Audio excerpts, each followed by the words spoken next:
नमस्कार मैत्रिणींनो, good morning. आज मी माझ्या डब्यासाठी बनवणार आहे कारल्याची भाजी. तर ही बघा, ही पाव किलो कारली आहेत. मी प्रथम तुम्हाला दाखवते ही कारली कशी साफ करायची ते. काही जणांना ना खूप कडू कारली आवडत नाही, त्याच्यासाठी मी तुम्हाला दाखवते. हे जे वरचं असतात ना, हे असे रफ टेक्स्चर जे दिसतंय ना कारल्याचं, ते जरासं असं खरबडून घ्यायचं आपण. पूर्ण असं खरवडून काढू नका, नाही तर सगळे त्याचे पोषक तत्व वगैरे निघून जातील. मी ही कारली आधी स्वच्छ धुवून घेतली आहेत, बाजारातून आणलेली. हे बघा, मी पूर्ण नाही काढत आहे, पण हे जे असे खूप जास्त दिसतात ना, हे बघा, नीट बघून घ्या. ठीक आहे. मग त्याला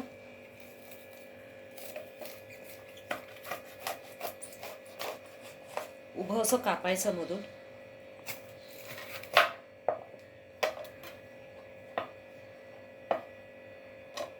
आणि ह्या ज्या बिया असतात ना, त्या काढून घ्यायच्या.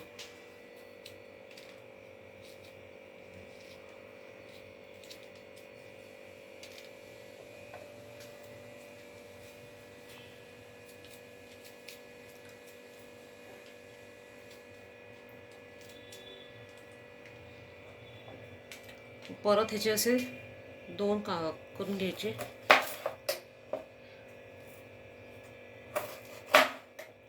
आणि मग त्याचे पातळ पातळ असं आपण जसे बटाट्याचे वगैरे काचऱ्या करतो ना,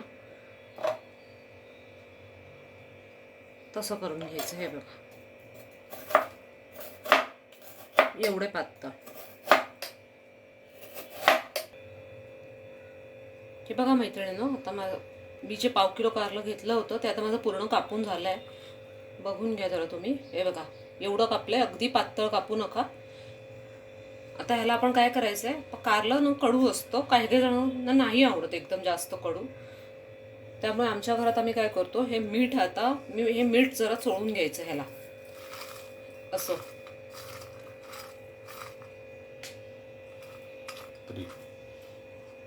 आता हे मीठ चोळून झालं.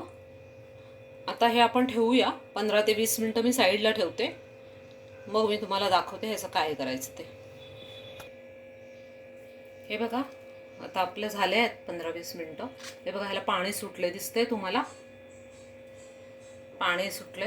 आता ते आपण पाणी पिळून घेऊया आणि काढून घेऊया ते पाणी दिसलं.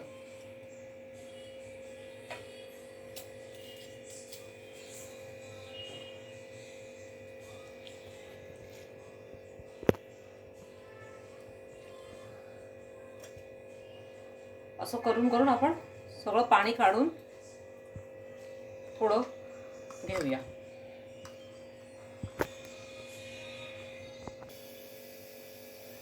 हे बघा मैत्रिणींनो, एवढं पाणी निघालं आपल्या त्या कारल्यामधून. ठीक आहे. आणि हे आता कारलं आहे. आता हे कारलं नुसतं परतून घ्यायचं तेलात, कढईमध्ये. आधी कांदा मसाला काही न घालता नुसतं परतून घ्यायचं. मी कढई तापत ठेवली होती. तेल जास्त नाही लागणार आपल्याला ह्याच्यासाठी.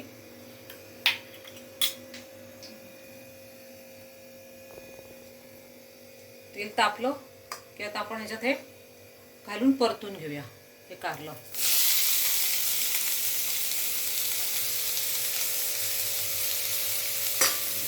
गॅस बारीक करते मी, मीडियम. अगदी मोठ्या गॅसवर करायची गरज नाही आहे, मीडियम गॅसवर होईल हे.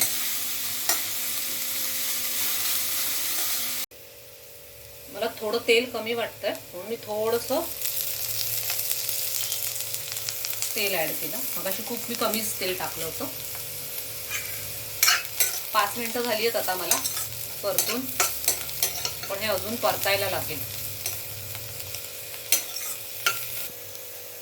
हे बघा, आता आपलं कारलं झालंय परतून.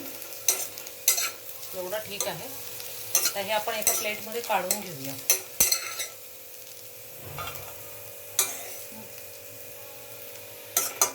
त्याच कढईत आता आपण 2 चमचे तेल घालूया कांदा परतायला.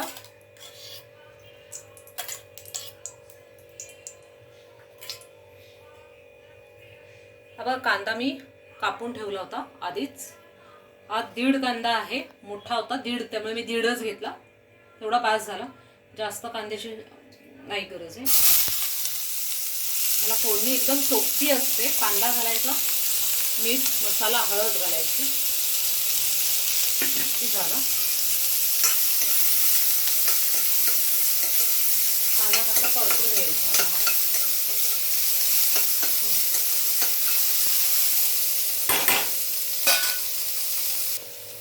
बघा आपला कांदा झाला आहे गुलाबी.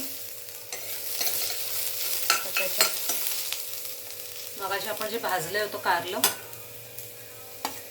ते टाकायचं.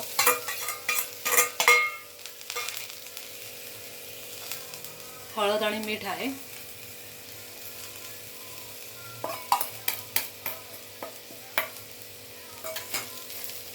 आणि हा आमचा घरगुती मालवणी मसाला 1 चमचाच घेतलाय, जास्त नाही घेतला मी.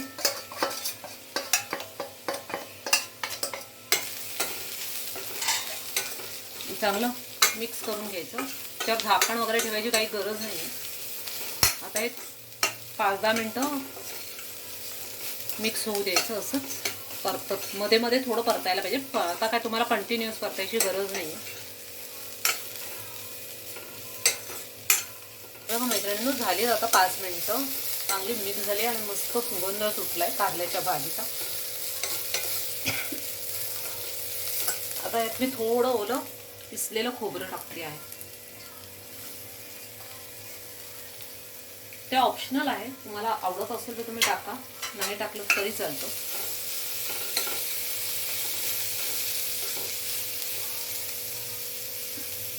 आपली भाजी. तर मी गॅस बंद करते आणि माझा डबा भरते. तुम्हाला दाखवते आज मी काय काय नेते आहे माझ्या डब्यामध्ये ते. तर बघा मैत्रिणींनो, आता माझा डबा भरून झालेला आहे. या चपात्या आहेत, हे आता आपण बघते ती कारल्याची भाजी आहे आणि हे थोडं लोणचं आहे आवळ्याचं, माझ्या सासूबाईंनी बनवले आहे. त्या हे घरगुती लोणचं विकायचं काम करतात. आणि एक सफरचंद आहे अर्ध. हा माझा डबा आहे. आणि हे ना सफेद चणे असतात ना, काबुली चणे, ते मी फक्त उकळले आहेत. त्याच्यात मी फक्त मीठ घातलं आहे. मी काही त्याचा चाट वगैरे बनवला नाही. मला असेच फक्त मीठ घातलेले सुद्धा आवडतात. हे मी आता खाऊन जाणार आहे. हे काही माझा डबा नाही आहे, पण हे मी आता खाऊन निघणार आहे. हा माझा डबा आहे. धन्यवाद. तुम्हाला काही आवडलं असेल तर मला प्रतिक्रिया द्या. लाईक सबस्क्राईब करा. थँक्यू.